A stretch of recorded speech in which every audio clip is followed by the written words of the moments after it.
Indonesia kini berada di ambang langkah strategis dengan rencana akuisisi kapal induk veteran Italia Giuseppe Garibaldi senilai sekitar 450 juta dolar melalui pinjaman luar negeri yang akan direfit untuk menyokong operasi helikopter dan drone, sebuah manuver ambisius yang berpotensi mengubah wajah kekuatan laut Indonesia di kawasan maritim Asia Tenggara.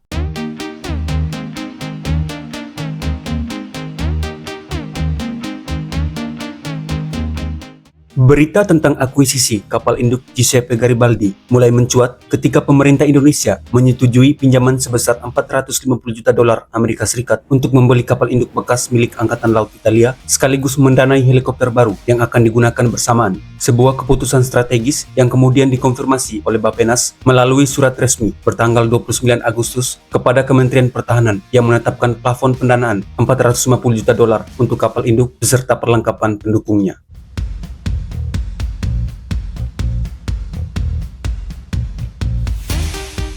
Galangan kapal Fincantieri dari Italia telah mengirim delegasi ke Jakarta pada Juli 2025 guna mempresentasikan proposal refit bagi Garibaldi termasuk konversi agar kapal induk tersebut dapat mengoperasikan drone dan helikopter. Dan dokumen yang bocor mengungkapkan bahwa kapal ini diyakini masih memiliki masa pakai 15 hingga 20 tahun setelah perombakan yang disesuaikan dengan kebutuhan Indonesia.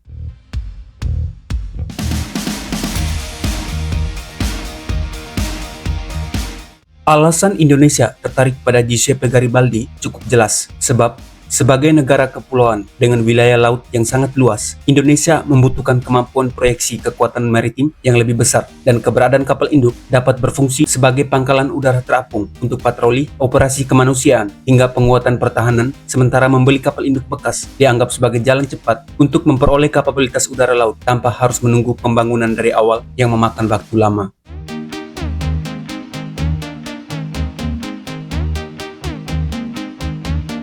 Namun, untuk mendukung operasional kapal induk ini, Indonesia harus menyiapkan infrastruktur pendukung berskala besar, mulai dari pelabuhan dan dermaga dalam, fasilitas pemeliharaan kapal, dan galangan untuk refit berkala, pasokan logistik bahan bakar dan suku cadang, sistem radar, serta komunikasi modern, hingga pusat pelatihan kru udara dan awak kapal yang mampu menangani operasi penerbangan laut dalam berbagai skenario.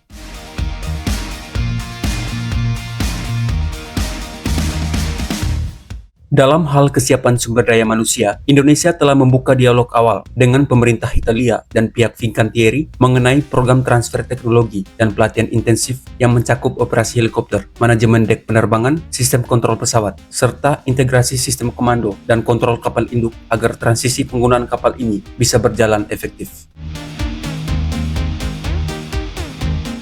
Giuseppe Garibaldi sendiri merupakan kapal induk ringan dengan sejarah panjang, dibangun oleh Fincantieri dan resmi beroperasi di Angkatan Laut Italia pada tahun 1985 dengan desain STOVL serta penggerak tipe Kogak atau Combined Gas and Gas, memiliki panjang 180,2 meter, bobot penuh sekitar 14.150 ton, kecepatan lebih dari 30 knot, dan jangkauan operasional hingga 7.000 mil laut pada kecepatan jelajah 20 knot.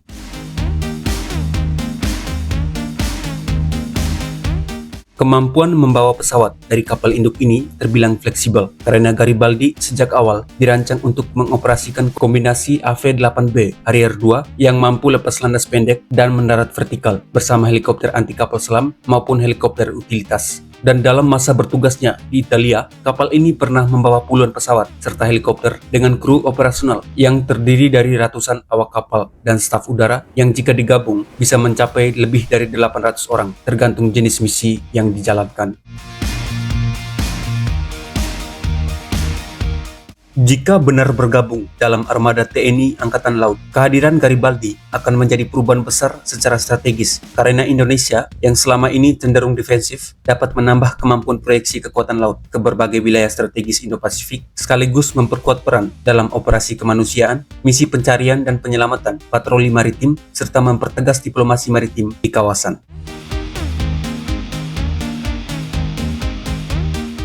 Walaupun demikian, orientasi TNI Angkatan Laut diperkirakan tetap fokus pada pertahanan, tetapi dengan tambahan kapabilitas ofensif di laut terbuka yang memungkinkan pengiriman misi udara dan maritim terpadu, kerjasama regional dengan negara tetangga, dan peningkatan daya tangkal terhadap ancaman eksternal, sehingga dalam jangka panjang, akuisisi ini bisa menjadi fondasi baru bagi strategi maritim Indonesia di tengah dinamika geopolitik global.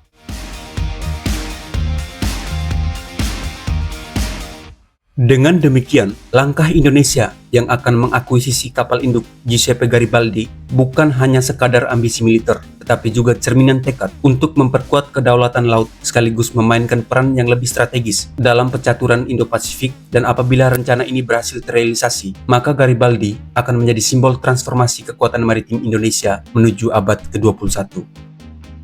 Terima kasih dan sampai jumpa.